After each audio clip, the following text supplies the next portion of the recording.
Excited to be able to share in the closing address with you all. I want to introduce myself to you. Some of you I've been able to meet over the years. I started with the organization back in 2020 as a criminal justice reform organizer working on death penalty abolition. And then I moved from a staff member to be a board member for about 3 years. And then last spring, I rejoined the staff. So during all of those years, I've had a chance to meet some of you, but some of you I have never met before. So the way I want to introduce myself is the way that I do often in new spaces. I want to lean into the wisdom of the Maori people, who are the indigenous people of New Zealand. And they believe that when you meet a person for the first time, you need to introduce yourself sharing 3 really important pieces of information. You need to share your place being where you're from, or a place that you carry deep within your heart. After you share your place, you need to share your name. What's your name? Is there a history to your name, a significance to your name? And then lastly, you should share your intention. So I'm gonna introduce myself that way, and then I'm gonna share some words, and then we're gonna be done for the day. So my place, that I first call into this place, I call in the place of Richmond, Virginia, which I consider to be my second home. Richmond, Virginia is my place because I live here with my family, but it's also my place because it is where it was my first real entry point into justice work. I am a proud graduate of historically Black college and university. I went to Virginia Union University for undergrad and grad school. And so everywhere that I've lived, I always talk about Richmond. I lived 10 very long years in the desert of Arizona, far away from any natural water. And every time I had a chance, I would talk about how much I love Richmond, Virginia. So Richmond, Virginia is my place. Richmond, Virginia, as I talk about this place, I call into this space the indigenous stewards of this land, the Chickahominy and the Powhatan people. They first were here, they are still here on this land, but we would not be here if it were not for the way they took care of the land. As we stand on this ground, not only is this ground stewarded by the Chickahominy and the Powhatan people, but I also acknowledge that my ancestors toiled on this land. I acknowledge the racial history of this city. I acknowledge the fact that this soil is commingled not just with the blood of the Chickahominy, but the blood of my ancestors. So Richmond is my place. But not only is Central Virginia my place, the DMV is my place. I grew up in Upper Marlboro, Maryland, right outside of Washington, D.C. So Northern Virginia, I know very well. That's why I want to get you on 95 as quickly as possible, because I already know the traffic you're about to hit. But the DMV is also a place that I carry deep in my heart. My name is LaKeisha. My K is capitalized because my parents say so. I am very sensitive about my capital K. I was born during the age of Keisha's, which was the late 80s, the late 70s. When was I born, Bishop? I was born in the late 70s. But while I was going and matriculating through school in the 80s and 90s, we had Keishas all throughout my classes. And now you can't really find Keishas too often, but my name is LaKeisha, middle name Sharice, which I carry and share with my daughter, who I also carry in every space I go in. I'm a proud mother of a 16-year-old. Who is learning how to drive, so pray for me. She is a cheerleader. She does competitive cheer. She does school cheer. She's a flyer, so pray for her. But I carry her into the space that, any space I go in, because she connects me to my purpose and my intention at all times. So I've shared my place, my name, and my intention. And my intention today is just to really give us some words that we can leave from this place with. It has been such an inspiring day to be able to start this morning and see so many excited, smiling, cold faces coming into downstairs. And we flooded the General Assembly. Oh my goodness. Everybody knew Virginia Interfaith was in the house. And so it's just very much an inspiration for me, and not just an inspiration for me, but I feel comfortable in saying it's an inspiration to our staff who work so tirelessly for justice every single day. So on that moment, can we give our staff a hand? Absolutely.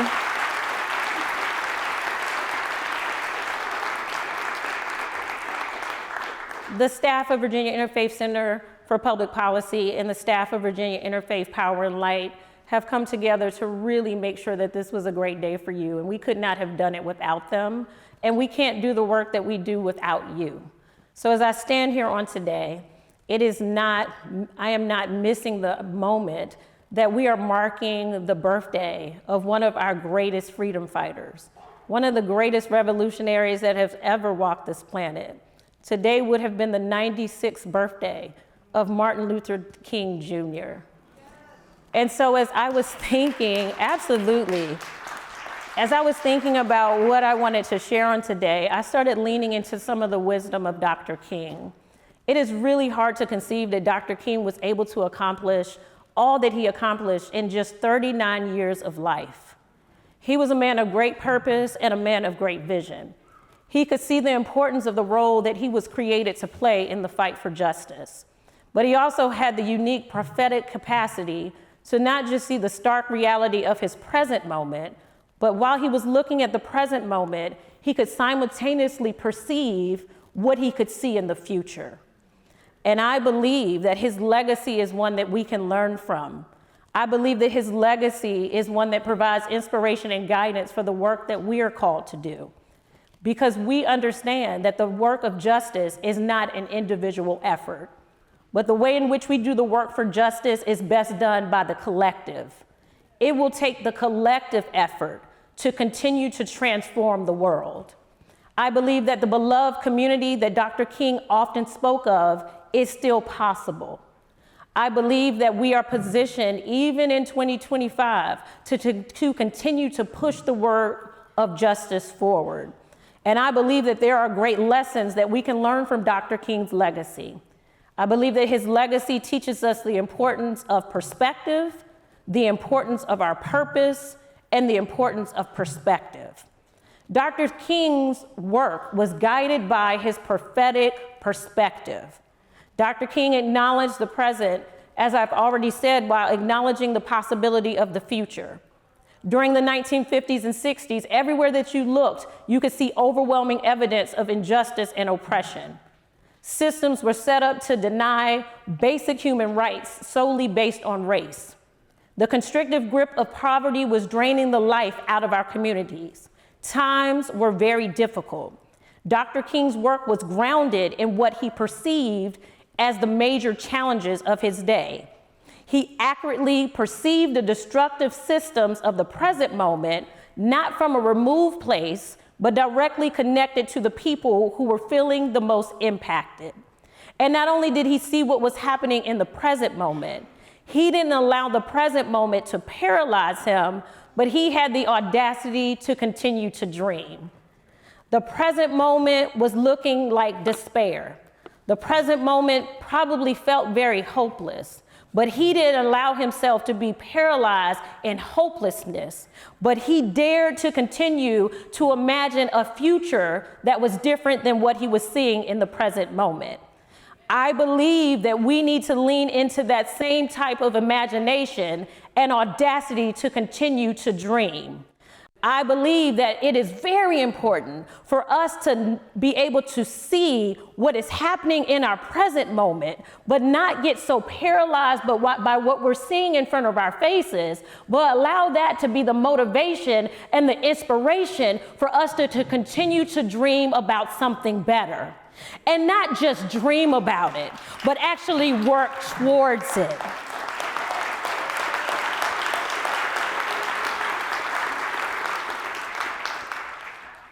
I contend that there are way too many people who are becoming too comfortable and complacent in their own little bubbles. Too many are tucking themselves into their self-imposed bubbles while the world cries out in pain all around them. Too many are struggling to really accurately see what is happening because they're content with the worlds in which they have created just for themselves. But if we are going to be workers for justice, we can't get so comfortable and complacent that we miss what's happening right in front of us. We get really consumed in our own communities, our own neighborhoods, while people are crying out right 2 blocks down well, for some of y'all, 20 blocks down from where you might be living. We can't miss what's happening in our communities, because if we're truly going to fight for justice, we're going to have to adjust our vision. We need to be honest about what we see, because that's the only way in which we're going to be impactful to really continue to make a change for all Virginians. So the question becomes for us, Faith, what do we see? So as we're looking around in our communities, as we're looking around the Commonwealth, what do we see? And I believe Virginia Interfaith can answer that question, because here's what I know that we see. Catherine, we see the maternal mortality rate of Black women dying in childbirth is twice the rate of white women. We see, Sheila, that congregations are getting tangled up in red tape just trying to use their facilities and land to address the lack of affordable housing. We see, Kenneth, that the carceral system in Virginia continues to be a place of inhumane treatment and failing to be a source of restoration to those who are beyond the wall. We see workers continuing to fight for basic rights, just trying to go to work and earn a living, and they can't even take a paid day off, Kim, in order to take care of themselves. We see that the injustices are still happening every single day. Aaliyah, we see that the earth is groaning as the planet continues to suffer from our abuse, and the impact of climate change continues to increase. So we know what we see, and so now that we see it, the question becomes, what are we going to do about it?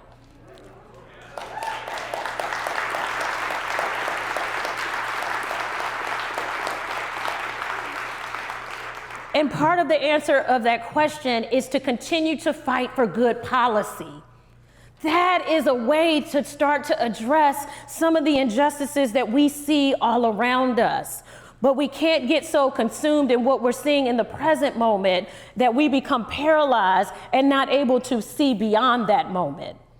Scholar Bell Hooks says it this way: to be truly visionary, we have to root our imagination in the concrete reality while simultaneously imagining possibilities beyond that reality. So that means I've got to acknowledge where I am in the present, but I also need to dream something different. And that's exactly what Dr. King did.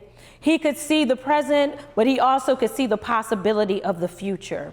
And so as we are about to move forward into the rest of the year, we want to continue to dream of something different, not just being paralyzed in the present moment, but really pushing forward to the possibility of the future.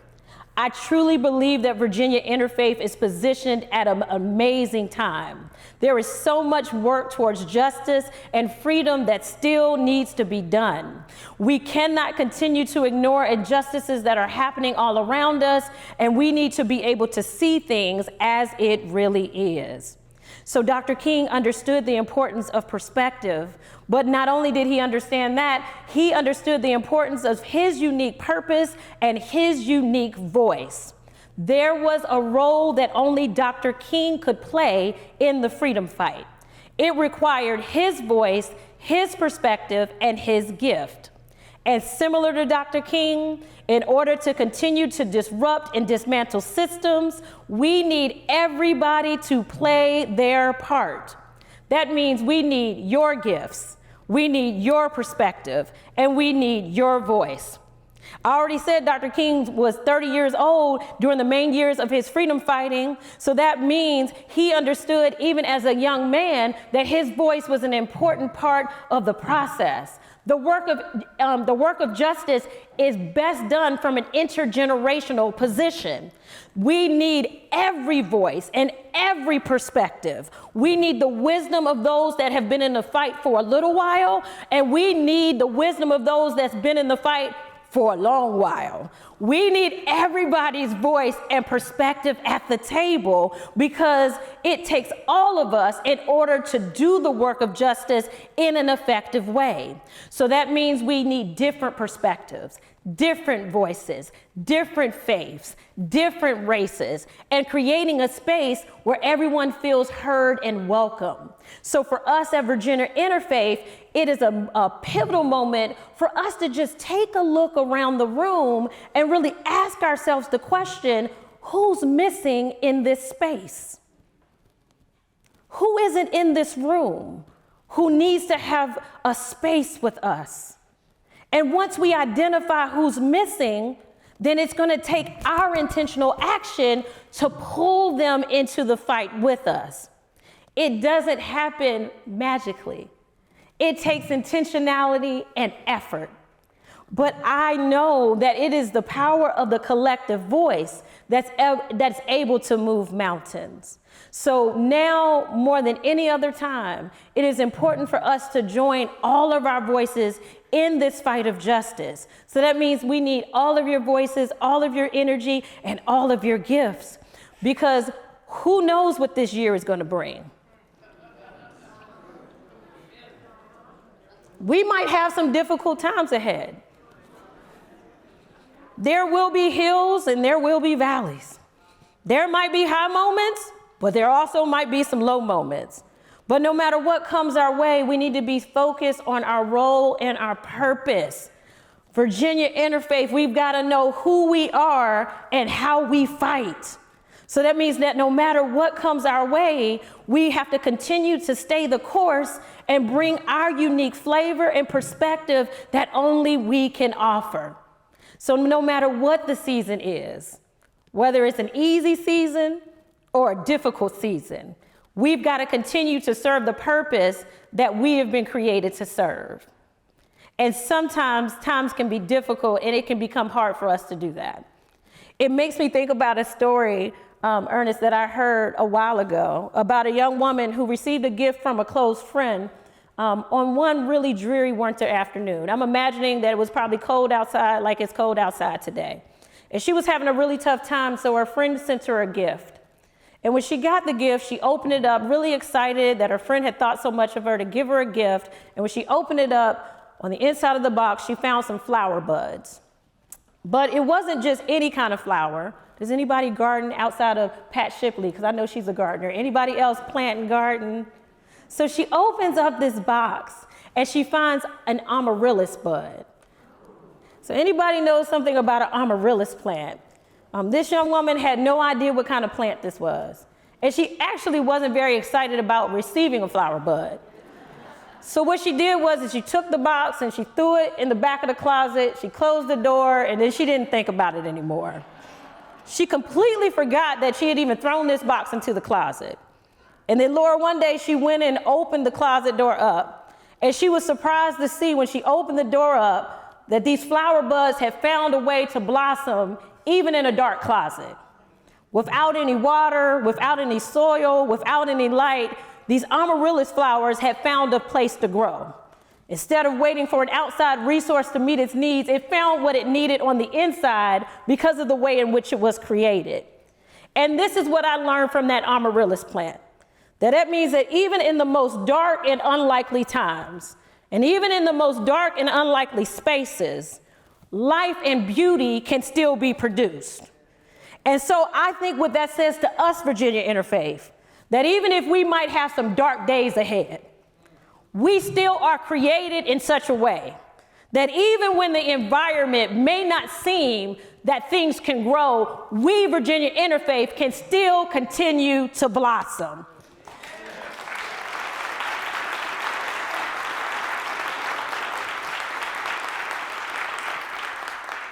And so we just have to be clear about our perspective, being able to see what's in the present moment while still imagining something in the future.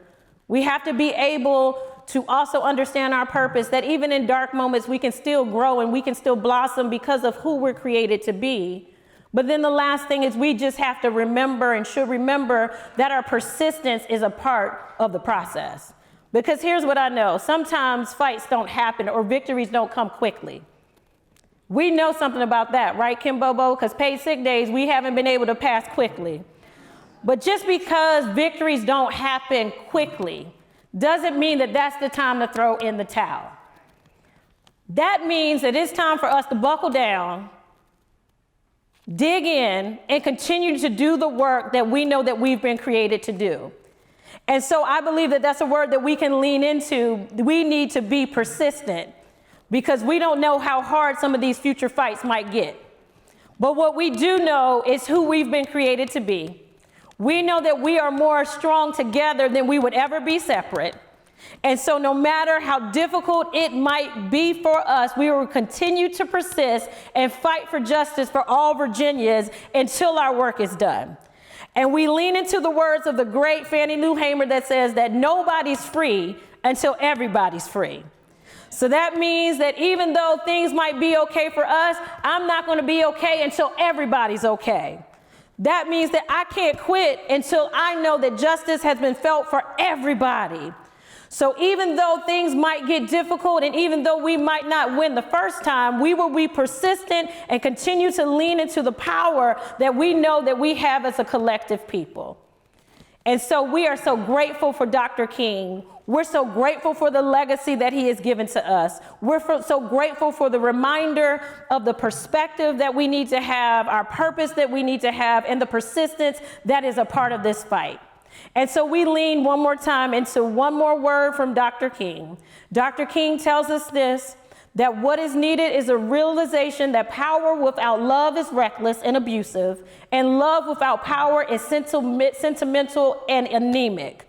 Power at its best is love implementing the demands of justice, and justice at its best is love correcting everything that stands against love. And so we lean into love, Virginia Interfaith, because love will sharpen our sight.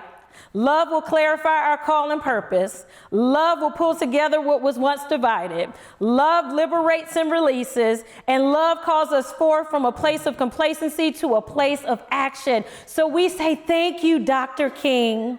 Even though we may not have realized, beloved community, yet, we know that one day we still will.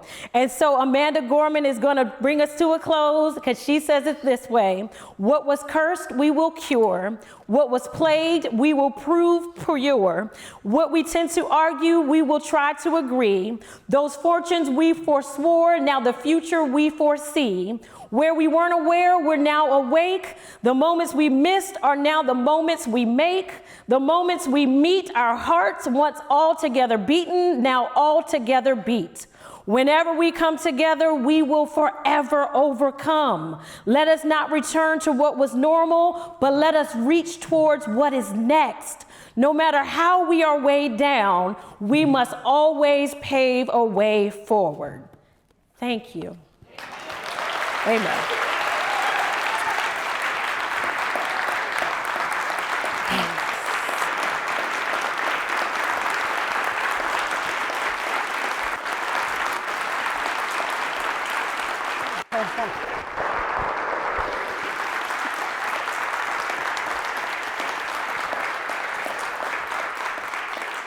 And you all have just heard from the next executive director of the Virginia Interfaith Center.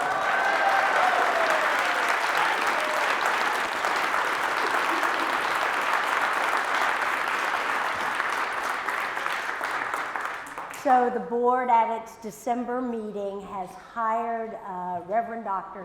LaKeisha Cook to serve as its next director. I will be retiring in the end of March. She'll be taking over on her own April 1st, and you are truly blessed to have her. Amen. I'm getting sad already. Me too. I'm about to cry. As we're about to close, I wanted to share something with the group. I know I speak for so many people in expressing the gratitude for Kim Bobo's work here in Virginia for the last 9 years.